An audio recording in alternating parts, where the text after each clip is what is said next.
down to earth. Down to earth. Oh, very nice. We have another one. Nice. We have another one. Why is Eleanor so active? Because I'm terrible with riddles. I'm actually am the worst. always on her foot. I like it. Like Very nice. Okay, now of course the overall theme of the series is dark. How did you balance it, if you had to, with the comedic themes that these two characters bring? Well, their world is one of the joyful worlds to spend time in. I think whenever they come on screen, people just smile because they have such a fun energy together. They have such fun energy as characters. They play really well with the stranger together, and you need that in Tolkien's world. You know, it's the smaller and sort of simpler creatures in the world that just can hold on to those basic human values like hope and friendship that ultimately can prove stronger even than armies or the Dark Lord himself. And you know, comedy is mostly about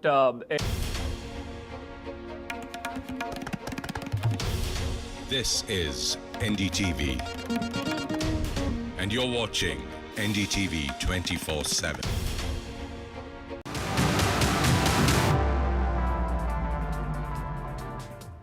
This is the US Election Watch. I'm Gauri Dwivedi. Let's kickstart the show with headlines. First up, reports coming in of explosives found in the car near Donald Trump's rally venue. Explosives found in Long Island after second assassination bid. Former President Donald Trump returns to campaign trail after assassination bid. Donald Trump to hold rally in New York, even as his running mate Vance is holding rallies in North Carolina. Microsoft reveals Russian interference into Kamala Harris's campaign. Russian propaganda groups said to be behind fake Kamala Harris videos.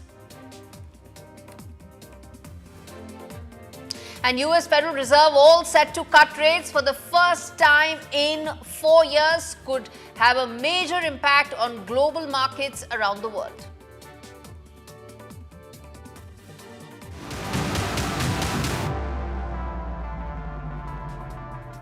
Right, the first story on the show, Donald Trump returned to campaign trail in Michigan after a thwarted assassination attempt over the weekend, addressing the shocking incident while also railing against President Joe Biden and Vice President Kamala Harris's handling of the issues facing the country. Speaking at a town hall in Michigan, Donald Trump said that the only consequential presidents get shot at. This comes days after Secret Service agents apparently stopped an assassination attempt at his Florida golf course and marked the second attempt on Donald Trump's life in this election race.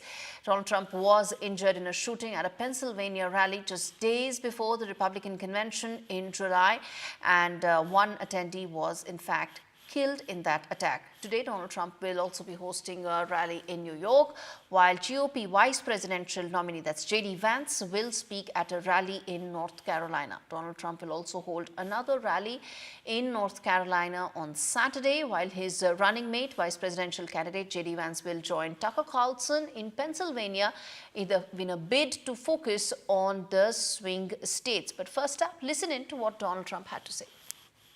Well, it's been a great experience. It's a dangerous business, however, being president. It's a little bit dangerous. It's, they think race car driving is dangerous. No. They think bull riding, that's pretty scary, right? No. This is a dangerous business, and we have to keep it safe.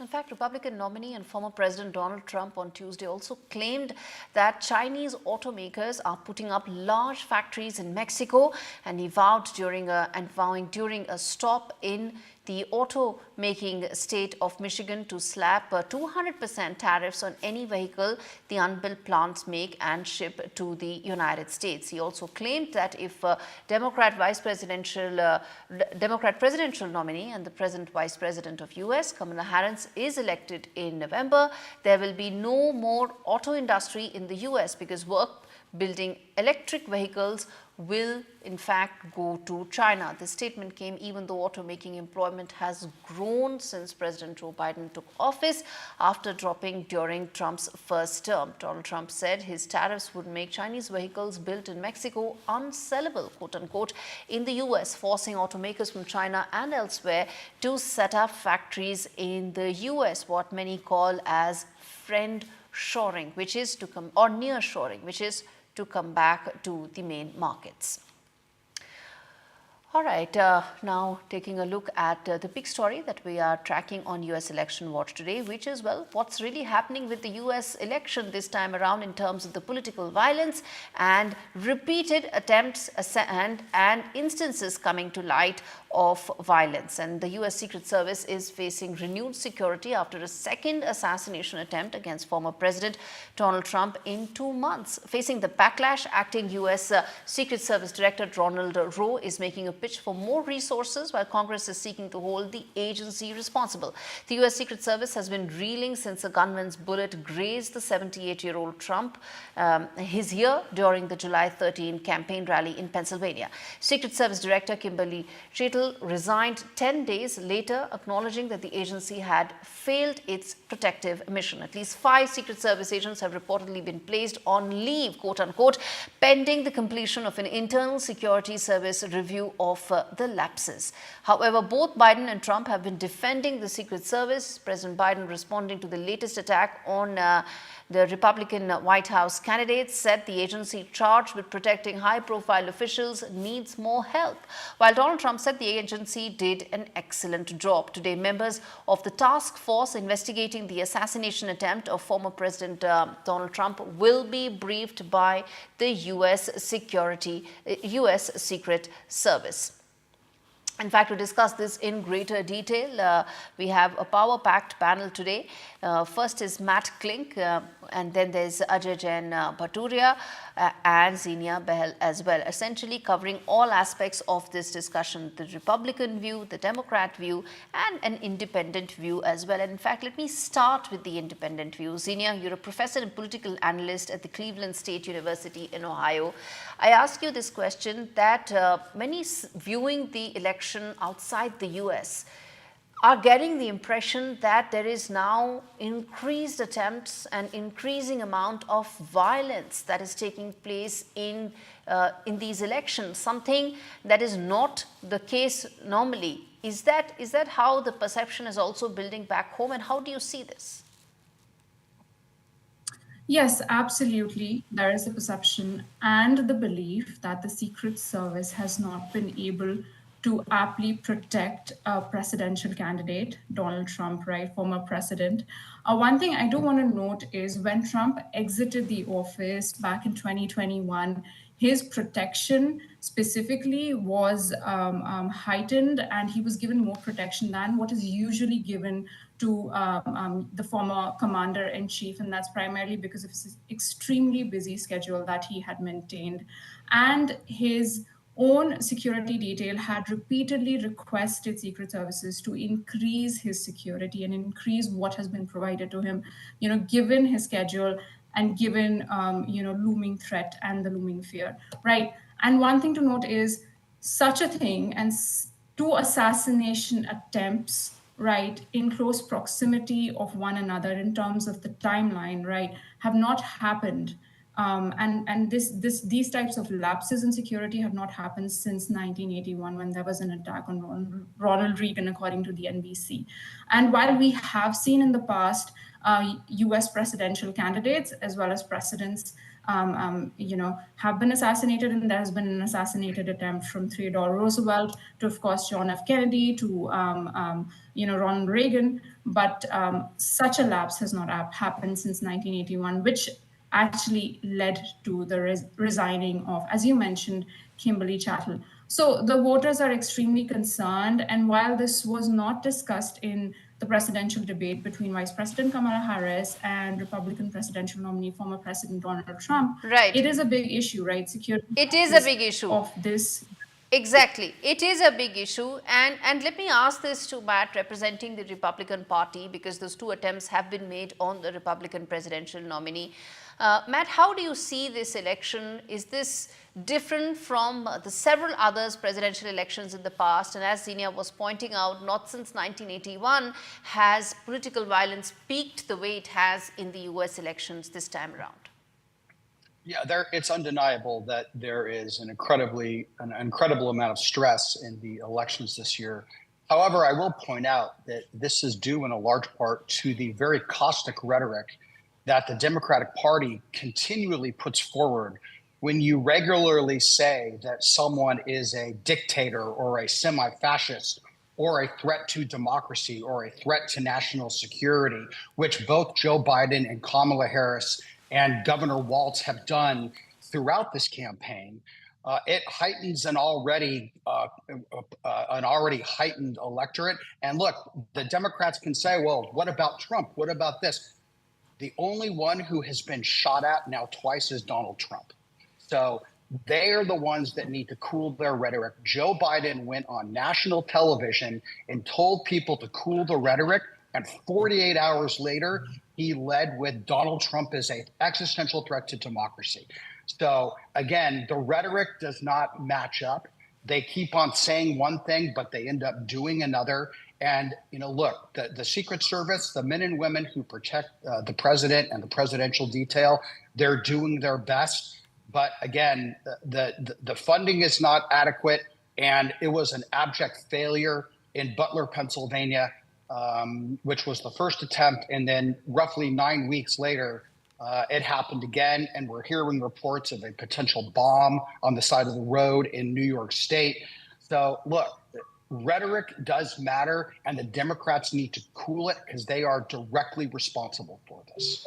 Respond to that, Ajay, that this is now a very direct accountability issue that has been raised by the Republican Party, that Democrats need to own up to the kind of commentary that they allege is leading to the kind of attacks that Donald Trump is facing.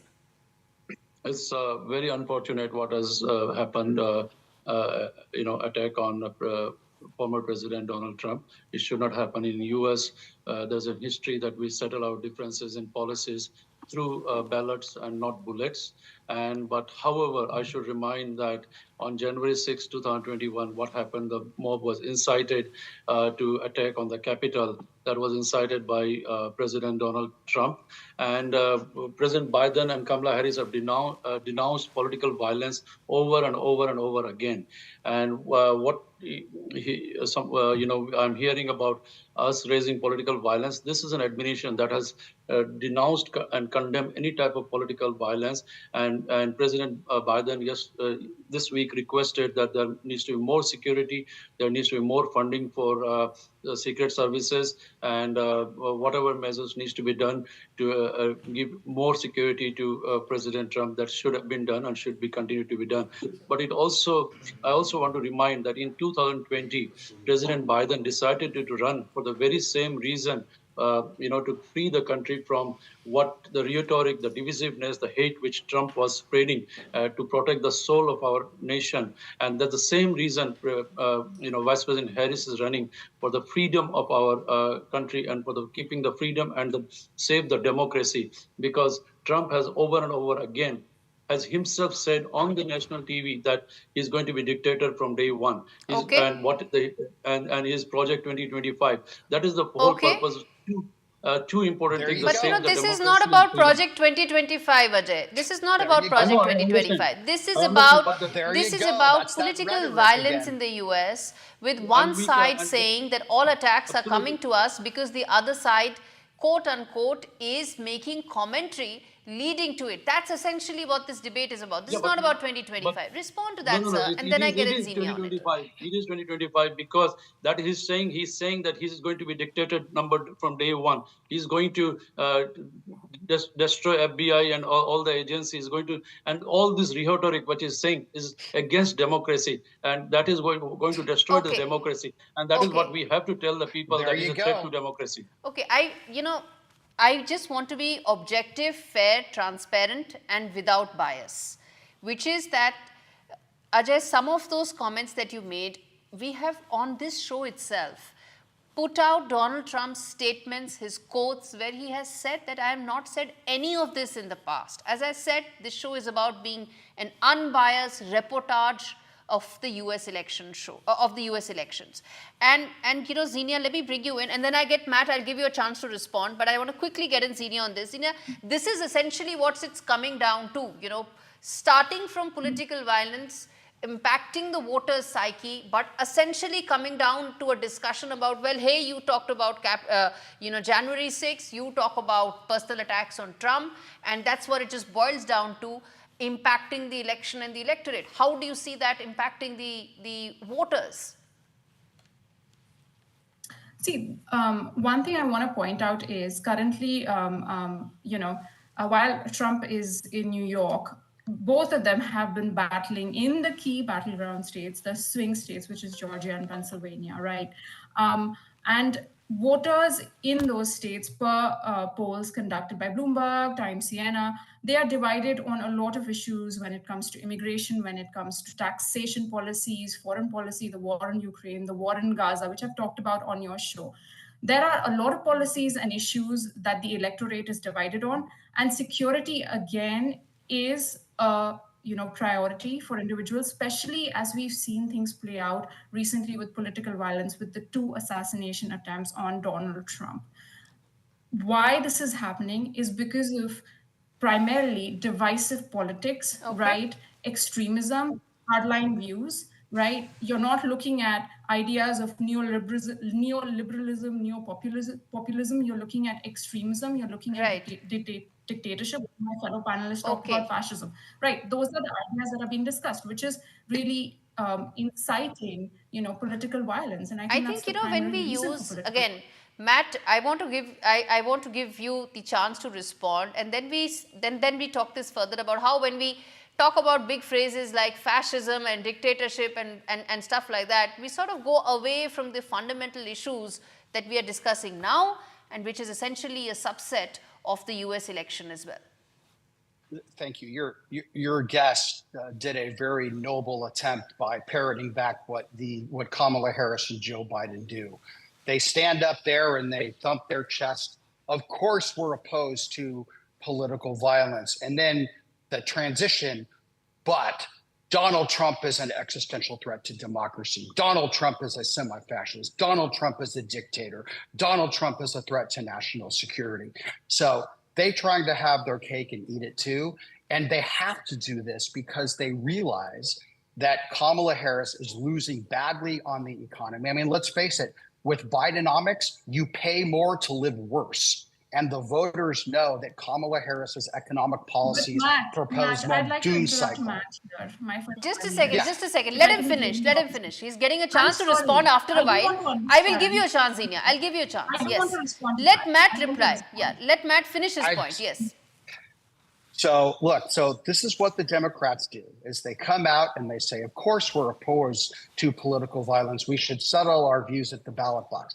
Yet their rhetoric continues, and the only person who has had now 2 assassination attempts against him in 9 weeks is Donald Trump. So, once is a random occurrence, twice is a pattern. If it happens again, it becomes something that becomes more normal.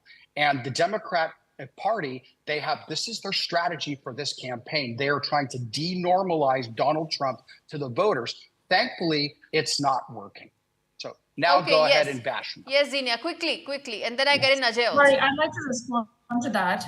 Matt, I do want to understand from you, if you call it Bidenomics, right, how has either president severely impacted the economy? Because the economy is not necessarily controlled by the president of the United States. It's primarily controlled by the Federal Reserve. Okay, that's a very good question. So but no. Okay, both of you. Let me come in here, sir. Let me come in here, all of you.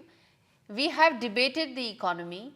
We will do so tomorrow as well, because today Fed is likely to cut rates as well. We will do that tomorrow. But today is about political violence. There are a gazillion issues. Let's take them one at a time. This is about political violence. This is about one side accusing the other of instigating attacks on one particular candidate. And Ajay, respond to what Matt is saying, which is that commentary coming in from the Democrat camp is playing a large role in stoking some of these tensions. I want to add another angle here.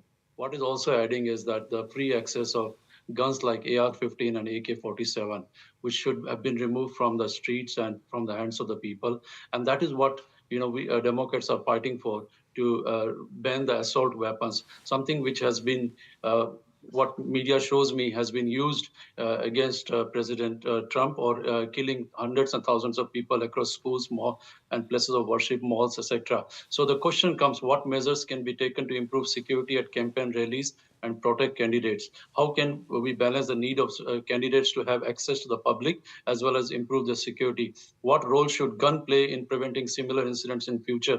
What action can be taken in gun control? Trump has been opposed to gun control. He has been, he doesn't want any gun control, while the Democrats want these assault weapons to be taken off the street and to make America more safe again. That's all I have to say. That's an important point, Matt. Respond to that the gun culture that the Republicans seem to promote is also playing a role in some of these attacks. So first of all, an AK-47 is already illegal. And the gun that he had was illegal. So banning a gun that's already illegal, it doesn't seem like a reasonable thing. Look, Kamala Harris has already said that she would pursue a mandatory gun buyback program, and now she's backed away from it because there are 300 million semi-automatic weapons in the United States. So, and look, guns don't kill people. People kill people. And you had a crazy man here with the gun. I'm all for keeping guns out of the hands of crazy people. But when the Democrats try to take firearms from law-abiding American citizens, I mean, don't forget, it's the Second Amendment to the Constitution that guarantees the right to keep and bear arms. And the amendments are listed in order of priority. Freedom of speech comes first. The right to keep and bear arms is second. So, Ajay, if you want to push your gun control culture that Kamala Harris has at least rhetorically backed away from because she knows that it's a loser politically, please do. In fact, I would urge you and Kamala Harris to make it more of an issue in swing states like Pennsylvania and Georgia. Okay. All right. Okay. So this is an issue that is bound to create more tensions, an issue that I'm sure we'll revisit because there's still several weeks left for the election. But today I'm completely out of time. Thank you so much, all three of you, for joining me on this edition of US Election Watch. I really appreciate your time. And moving on, Vice President Kamala Harris and former President Donald Trump are now focusing on the Rust Belt states. Now, these are Michigan, Wisconsin, Pennsylvania. Pennsylvania also has 19 electoral college votes, remember? Now, these are pivotal to the elections. Trump won the presidency in 2016 by securing all these three states with a combined margin of about 80,000 votes. And President Biden reclaimed the White House in 2020 by winning the same states with a margin of about 260,000 votes. Both the Trump and Harris campaigns have now been heavily invested in Pennsylvania, with about $120 million being spent in advertising as in the Rust Belt states as compared to the rest of the region. Take a look at this report that my colleague Vishal Vivek filed on the significance of these states.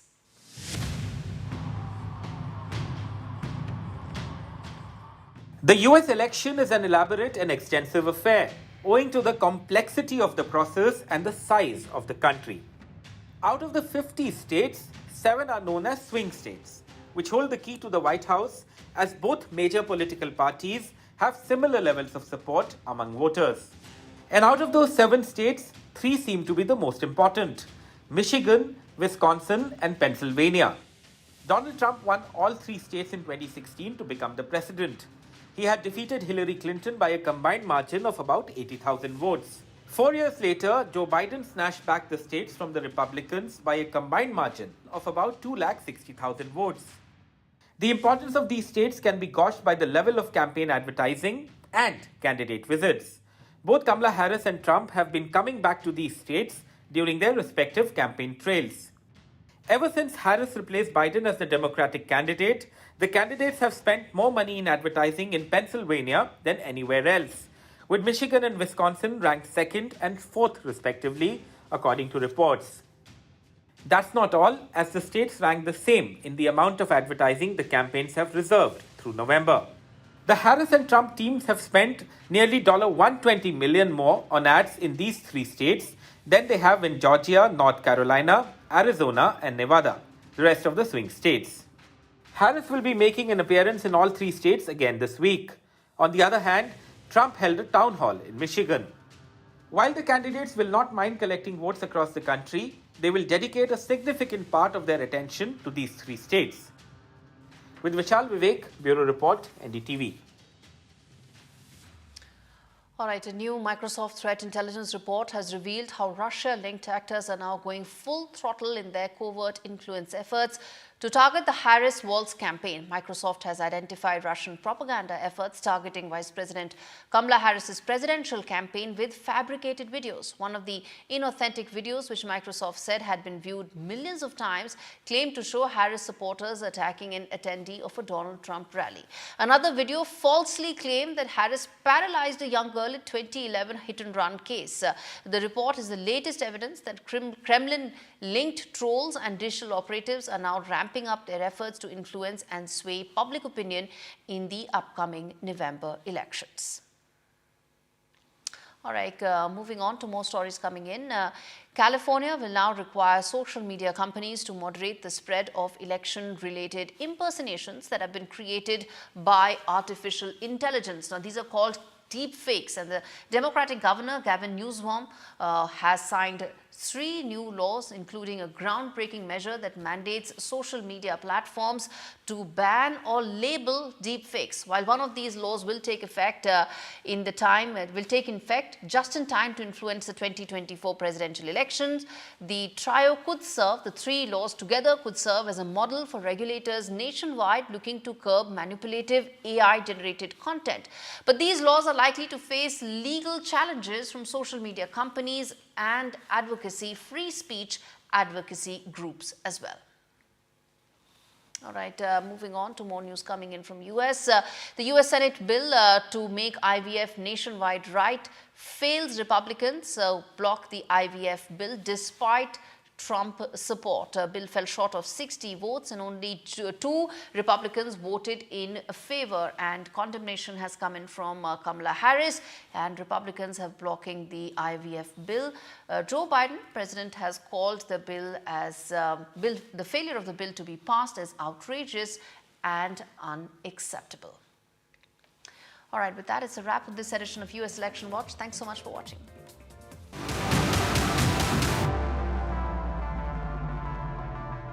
With Post Office Over 50's life cover, enjoy peace of mind knowing your family will receive a guaranteed payout when you're gone. UK resident 50 to 80, you're guaranteed acceptance. No health checks and from just £1.15 a week.